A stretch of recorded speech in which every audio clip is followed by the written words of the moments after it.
આદિજાતિ મોરચાના મહામંત્રી નરેશ રાણાએ આપ્યું રાજીનામું। નરેશ રાણાએ કરી પાર્ટી વિરુદ્ધ કામ કરતાને પણ પદ મળી જાય છે। આવી વાત ભારતીય જનતા પાર્ટીના સંગઠનની સામે વિરોધોના સૂર છે તે ઉઠ્યા છે। આદિવાસીના કોઈ બી વ્યક્તિ હોય એનો કોઈ કદર નથી। વ્યક્તિ ભાજપનો ખેસ પહેર્યો અને કોંગ્રેસમાં કામ કરતા હોય આજથી ભારતીય જનતા પાર્ટીનો હું બહિષ્કાર કરું છું।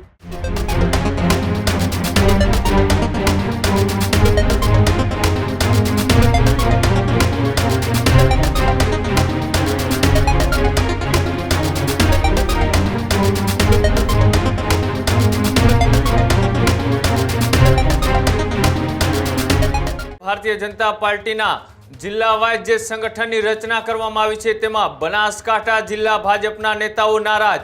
નવસારી બાદ બનાસકાંઠામાં સંગઠન બાદ વિરોધના સૂર। આદિજાતિ મોરચાના મહામંત્રી નરેશ રાણાએ આપ્યું રાજીનામું। પ્રાથમિક સભ્ય પદે અને તમામ હોદ્દાઓ ઉપરથી આપ્યું રાજીનામું। જિલ્લામાં નિયુક્તિ કરાયેલ વરણીમાં અસંતોષને લઈ આપ્યું રાજીનામું। સંગઠનમાં થઈ રહેલા ભેદભાવના કારણે આપ્યું રાજીનામું। ભાજપમાં કાર્યકરોની કદર થતી નથી, જેને લઈ ઉઠાવ્યો હતો આક્રોશ, જેના કારણે પાર્ટીમાં સાચા કાર્યકર્તાઓની કદર નથી। આવી વાત નરેશ રાણાએ કરી પાર્ટી વિરુદ્ધ કામ કરતાને પણ પદ મળી જાય છે। આવી વાત નરેશ રાણાએ કરી। નરેશ રાણાએ પોતાના તમામ હોદ્દાઓ ઉપરથી રાજીનામું આપી અને બળાપો ઠાલવ્યો છે। જે રીતના નવસારીમાં એક બાદ એક રાજીનામા છે તે પડી રહ્યા છે। 27 જેટલા રાજીનામા ભારતીય જનતા પાર્ટીના જ હોદ્દેદારોએ આપ્યા અને ત્યારબાદ હવે બનાસકાંઠાની અંદર પણ ભારતીય જનતા પાર્ટીના સંગઠનની સામે વિરોધોના સૂર છે તે ઉઠ્યા છે। એક બાદ એક લોકો નારાજગી છે તે વ્યક્ત કરી રહ્યા છે। ત્યારે ભારતીય જનતા પાર્ટી સાથે જોડાયેલા અને આદિજાતિ મોરચાના મહામંત્રી નરેશ રાણાએ પણ આપ્યું રાજીનામું। બનાસકાંઠાની અંદર સંગઠનમાં ફેરફાર અને નવી નિયુક્તિને લઈ તેઓએ નારાજગી વ્યક્ત કરતા શું કહ્યું આવો તે પણ જોઈએ। તો ભારતીય જનતા પાર્ટીમાં કોઈ કદર નથી। આદિવાસીના કોઈ બી વ્યક્તિ હોય એનો કોઈ કદર નથી। શું અમે એવું માંગીએ છીએ કે અમે જીવનના અંદર સંઘર્ષ જ કરવાનો।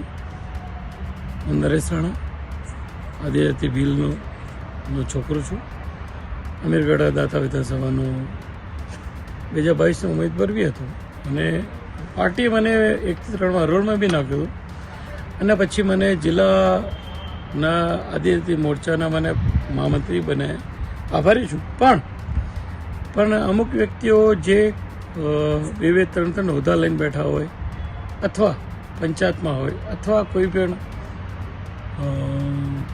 બીજા એક્ટિવિટીમાં કરતો કોને વ્યક્તિ ભાજપનો ખેસ પહેર્યો અને કોંગ્રેસમાં કામ કરતા હોય એવા વ્યક્તિના અથવા કોઈ બી પાર્ટીનું કામ કરતો હોય અને પાર્ટીનું અહિત કરતો હોય તો મને બહુ દુઃખ અને લાગણી દુભાવની મારી મન એવું લાગે છે કે મને પાર્ટીમાં કોઈ ધ્યાન નથી દોરતું અથવા ધ્યાનમાં નથી।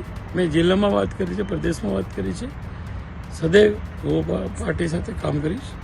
પણ મને આજથી ભારતીય જનતા પાર્ટીનો હું બહિષ્કાર કરું છું, રાજીનામું આપું છું। માફ કરજો, મારો પરિવાર એક સારા આઈએસ ફેમિલીથી બિલોંગ કરે છે, સદૈવ પાર્ટી સાથે કામ કરે છે। નરેન્દ્ર મોદી સાહેબે મને 2009માં મને એક તક આપી હતી કે આપ ભારતીય જનતા પાર્ટી જોઈન્ટ કરો। મેં જીવનમાં અખિલ ભારતીય વિદ્યાર્થી 1974 લગાડીને આજ સુધી RSS સુધી મેં કામ કર્યું છે। અખિલ અને આદિજાતિ મોરચા સુધી કામ કર્યું છે।